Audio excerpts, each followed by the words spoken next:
Lead లో ఉంది. బస్తీకి వచ్చేసరికల్లా 6.1% కాంగ్రెస్ లీడ్ లో కనిపిస్తుంది. సో ఎర్రగడ్డ, ఈ ఎర్రగడ్డ డివిజన్ అనేది సార్ అక్కడ కార్పొరేటర్ మీ అందరికి కూడా తెలుసు చనిపోవడం జరిగింది, ఎంఐఎం కార్పొరేటర్. సో అక్కడ ఎంఐఎం పార్టీ చాలా ఓట్ బ్యాంక్ కూడా ఎక్కువగా ఉంది.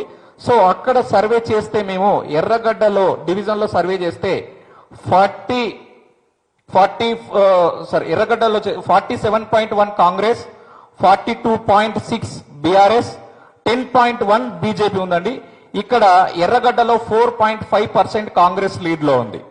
నెక్స్ట్ అదే విధంగా ఎర్రగడ్డ బస్తీలో తీసుకున్నట్టయితే, స్లమ్స్ లో తీసుకున్నట్టయితే 44.7 కాంగ్రెస్ నవీన్ యాదవ్, 40.4 మాగంటి సునీత గారు అండ్ బీజేపీ దీపక్ రెడ్డి గారికి వచ్చేసి ఎర్రగడ్డ 14.7.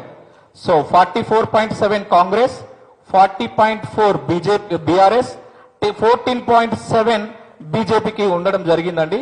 ఇక్కడ కూడా ఎర్రగడ్డ బస్తీలో 4.3% కాంగ్రెస్ పార్టీ లీడ్ లో కనిపిస్తుంది.